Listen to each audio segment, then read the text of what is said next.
A Cards with Michael production. What's up, YouTube? Cards with Michael here with another Commander Legends Collector Booster. This one's sponsored by Sugi. Thank you so much for the sponsorship, the generosity, and the support. Let's get straight to it. Today's video we'll talk about, well, I guess the history, or not the history, but the trajectory that I think Commander Legends Collector Boosters will follow.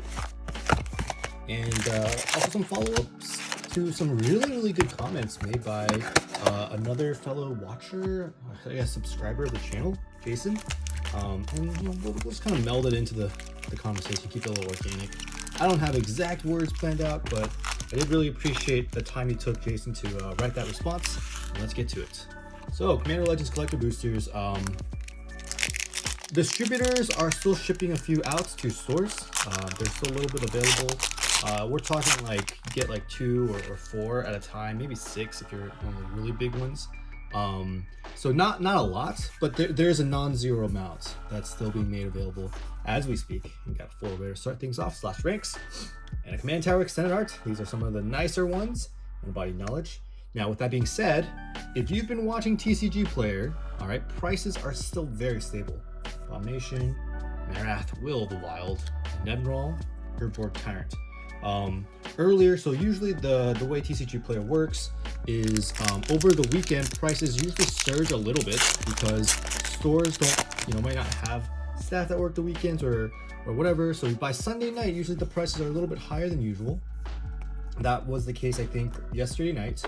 But by today, like this afternoon, a lot more players got into the game and were selling their collector boxes. So the collector boxes right now, I see prices at 272-ish on the low, which means that, you know, they've been doing very well. I mean, there's not that many launch products that can stay this high, this much above retail cost. Retailers pay about 178, 185, some between that range for these booster boxes. Ooh, that's a Rings of Brighthearth. That's nice. So what that's telling me is these are selling. All right, these are selling well, and the supply on them is really low. It has to be a twofold thing because you know, like usually this type of stuff will stabilize at a lower price, something like the 230s and 240s. Okay? Now, that being said, where do we think these are going to go moving forward? It really depends on which factor you think is a stronger factor, demand or supply. I think the main factor right now with these collector boosters, my take is a little bit more pessimistic. I think it's a supply issue. I don't think there's enough collector boosters, like our stores don't have enough to justify lowering the price. But I think that if a sizable amount gets made available, we can see prices actually crashing a little bit faster than you might think.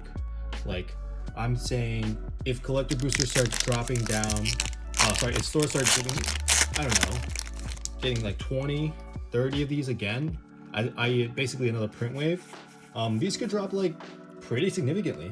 That being said, you know, they would have to be printed and made available, and distributors would have to be willing to offer them up to retailers at decent prices. So that being said, you know, if that doesn't happen, well, hey, foil ball champions is always nice. Then we could see these kind of stabilizing in the 250 region.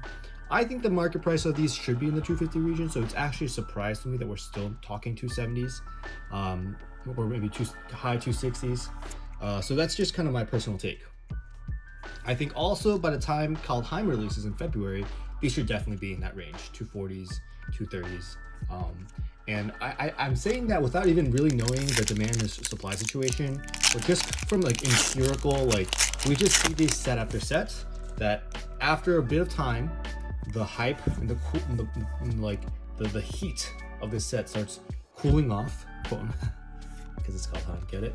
And you know, that's just something I think we should be aware of. Hey, it's a nice little tip-edge shot. We don't see this very often. Foil Mythic. A back-to-back Foil Mythic and Demonic Deluge. Nice. And yeah, so that's my stance there. I also want to address some of the statements I made on the Zendikar Collector video. Basically, my general pessimism on collector boxes. I agree with almost everybody who talks about Zendikar Rising collector boxes as like, this is a nice hold, this is just a good return on investment. These are going to go up 100%.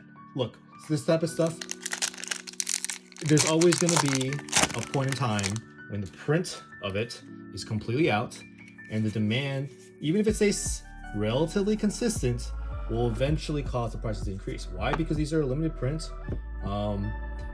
You know, after we pass a period of time where Zendikar Rising is no longer a thing, these are effectively on the reserve list. If you think about it, like, Wizards will never print the exact collector booster again. They're never going to print Throne of Eldraine collector boosters again. At least that's what they said.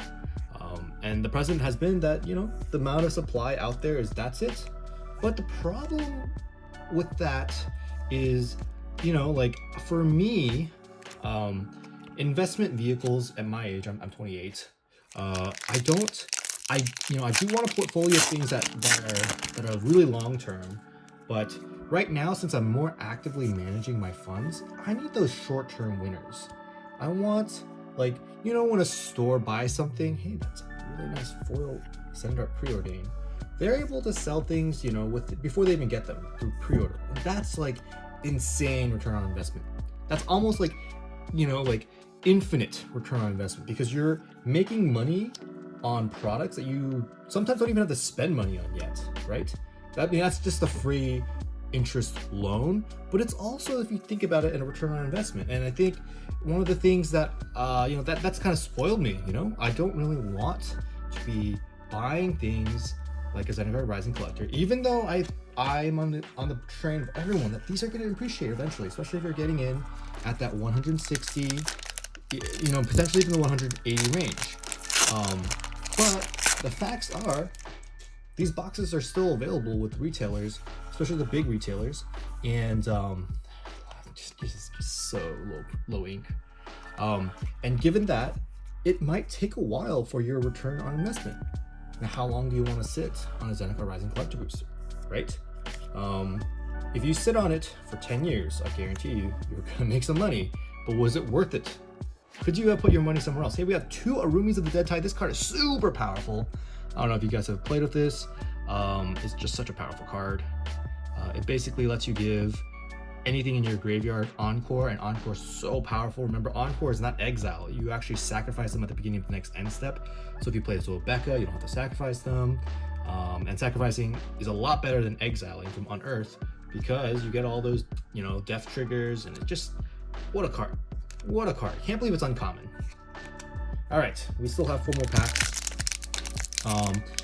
Haven't hit any of the super big winners in this set. So let's see. We still have a few packs. Gosh, these commons really just, I mean, it feels like they're altered almost. So yeah, long term, these will go up. I'm in agreement with that. But I wanted to address one specific point Jason made, and that is that EV is not an indicator of sealed product value. I 100% agree with that. I just think that collector boosters are slightly different from draft boosters in the way that value will be assessed. I think that draft boosters, like, we know that the EV of draft boosters is never even close to their price, their value. But for collector boosters, I think I guess my stance is that they're a little bit more correlated than draft. And the reason why is because you don't have the natural pressures of these being opened for draft. That being said, when there is a scarcity, and that's why I think one of the statements I made in the Zendikar Rising is, if you have Throne of Eldraine collectors, keep them. I think those will appreciate nicely. But if you have, you know, other collectors, just, you're in for the long haul. Right? These are going to appreciate, but they're not going to appreciate that fast. It's going to take a little bit longer for these to appreciate, because we will draft something, even if it's not EV, right? But, you know, not many people are going to open these for fun if they don't think they're going to, you know, make their money back, so to speak. It'll still happen. I just don't think it's going to happen at the frequency of draft boosters. Right, we got a Najila the Blade Blossom. That's a good hit. And another Yearlock of Scorched Thrash. I actually don't see duplicates of the Etched Foils very often, so it's a little bit of a surprise. Anyways, we got 2 more packs left. The other thing I wanted to address, Jason, is that, I want to say that I'm in agreement, basically, you mentioned in your comment. But the other thing is, in regards to draft boosters, I'm unclear if people actually buy draft boxes to draft when they reach prices of 300, 500 plus in retail value. I actually disagree with that. I think that there are a lot of people who buy these more expensive boxes. Some buy it to draft with the intentions of drafting. Wow, the foil extended art command beacon. And some buy it as an investment, but it's definitely purchased because there are people who do want to draft these for nostalgic reasons. Now, one of the things with draft boosters that are on the older side that are 300, 400, 500 plus is, well, they're also just a unique experience. We pay money as humans, we pay lots of money just for experiential things. Like, for example, we go skydiving, we ride helicopters for fun, there's a lot of things like that. So EV notwithstanding, there's definitely an audience of buyers who buy expensive draft boosters for draft, and they'll draft it. And one of the things I also facilitate is I do a lot of chaos draft sets. I've done them for a couple bachelor parties actually. Ooh, that's a fun pre-order name. Look at that. It's a little gray bordered. So I think I disagree with you on that one point, but the rest we're pretty much in agreement. I just think we're on different spectrums. Like, I think a lot of what you said, that's exactly how I feel. I think those are like the traditional feelings of how Magic Sealed has worked. And the point of my Zendikar Rising video was actually to say that some of those traditional measurements and traditional beliefs of Magic Gathering Sealed product, I just caution everyone on applying them to new age collector boosters. Like, basically what I'm saying is, although they'll still, they'll probably appreciate in value, I don't think you're going to get the type of returns that you get from draft boosters, or at least historic draft boosters. Like, I'm not sure we're going to get some type of 50% increase. Like, Dominaria is like, what, 140, 150, 160 right now? I don't think these collector boosters are ever going to be the ones that are right now in the 200s, like Zendikar Rising. I don't think they're going to be $300 in just 2 years. What is it? Actually, 3 years. So anyways, those are my statements. This collector booster, I have no idea how well we did in value, but we didn't get any of the huge mythics. In fact, let me count the number of mythics we got. Actually, no, let's first take a look. We got 8 foil extended arts, and just 1 rare foil extended art. Whoa, okay, that's really little. I guess 2 rings is nice. Profane Transfusion. Yeah, man, maybe this wasn't that great of a box. Oh no, I'm so sorry, Sugi. I just ranted the entire time, didn't even realize that. But okay, let's put the value of the box here. Let's see how we did. And guys, thanks for tuning in for another video. Let me know what your thoughts are, your feedback on the value of these collector boosters as we move forward. We'll do another Zendikar Rising collector booster tomorrow just to see if last Friday's was a fluke or last Friday wasn't too bad. And guys, I'll see you on the next one.